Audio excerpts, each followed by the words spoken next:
नवयुवक, प्रणाम ऋषिवर। कल्याण हो।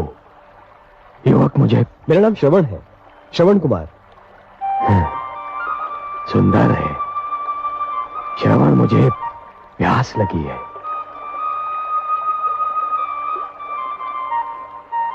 क्या बात है? मुनि श्रेष्ठ, आपके वस्त्र तो आपका परिचय देते हैं, परंतु आपके शस्त्रों से आपका परिचय समझ में नहीं आता। तुम मुझे मेरे वस्त्र देखकर मुनि कह रहे हो, परंतु मेरा ये धनुष, मेरा परशु, ये तो मुझे मुनि सिद्ध नहीं करते। उच्च कुल का तो सिद्ध करते हैं। उच्च कुल? मेरा कर्म जाने बिना ही, केवल मुझे देखकर ही तुमने मुझे उच्च कुल का सिद्ध कर दिया। आप अवश्य किसी श्रेष्ठ ऋषि की संतान हैं, परंतु मैं एक वैश्य मुनि और छोटी जाति की माता की संतान हूं। श्रवण, तुम्हें अपनी माता को छोटी जाति का कहते हुए लज्जा आनी चाहिए। माता तो माता होती है, जो पूजनीय होती है। व्यक्ति की पहचान उसके कर्म से होती है। श्रवण, जन्म से तो सभी शूद्र होते हैं। जन्मना जायते शूद्राः संस्कारात् विजोच्यते।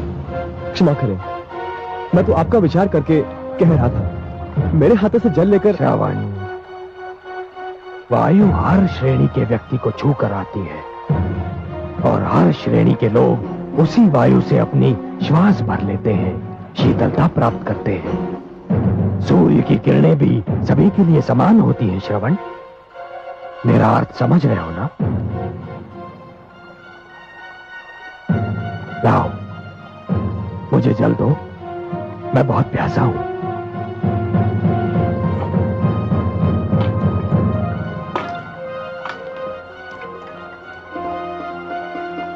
सुखी रहो। हे मुनिवर, आप मुझे अपना परिचय दें, बड़ी कृपा होगी, क्योंकि आज से आप मेरे आदर्श हैं। श्रवण, मैं ऋषि जमदग्नि और माता रेणुका का पुत्र परशुराम हूं। जन्म से तो ब्राह्मण हूं, किंतु कर्म से मुझे क्षत्रिय बनना पड़ा। भगवान परशुराम, अहो भाग्य मेरे, जो मुझे आपके दर्शन हुए। एक दिन स्वयं चलकर मेरे पास आ गया। मैं तुम्हारा तात्पर्य नहीं समझा। मैं अपने अंधे माता पिता को तीर्थों की यात्रा कराने निकला हूं। वो जो बैठे हैं मेरे माता पिता हैं।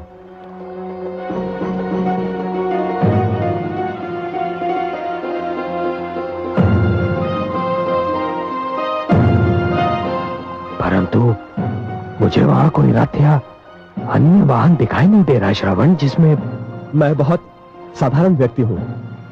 मेरे पास रथ आदि साधन नहीं है, किंतु माता पिता की इच्छा को पूरा करना हर संतान का धर्म भी है एवं कर्तव्य भी। इसलिए इन दोनों को कांधों पर उठाए तीर्थों की यात्रा करने निकला हूं।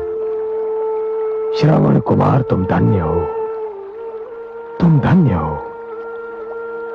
तुम्हारे दर्शन करने के उपरांत अपने माता पिता का परम भक्त होने का मेरा अहंकार तो चूर चूर हो गया।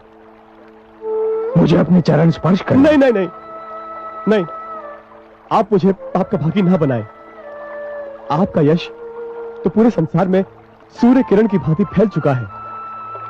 अब चलिए, चलकर मेरे माता पिता को दर्शन देकर धन्य कीजिए। श्रवण, मैं भी उन माता पिता का दर्शन करके धन्य होना चाहता हूं, जिन्होंने तुम जैसे पुत्र को जन्म दिया। चलो चलिए।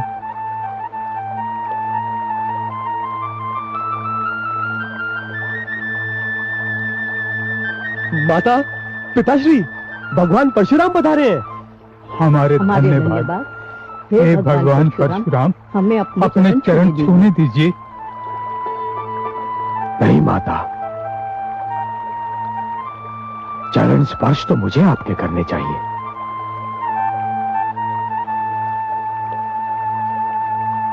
हे माता,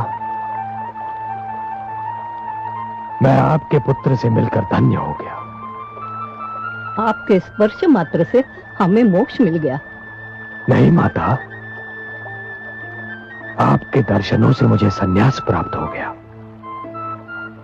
इस संसार में इससे अच्छा दृश्य और कोई हो ही नहीं सकता कि एक पुत्र के कंधों पर माता पिता तीर्थ यात्रा कर लें। माता, अब मुझे विदा दीजिए। मुझे महाराज जनक के पास पहुंचना है।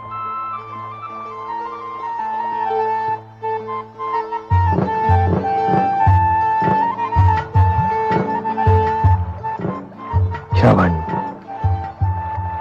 मैं हृदय से कामना करता हूं और आशीष भी देता हूं कि जब तक ये सृष्टि रहेगी, जब तक पुत्र धर्म की मर्यादा रहेगी, तुम्हारा नाम अमर रहेगा।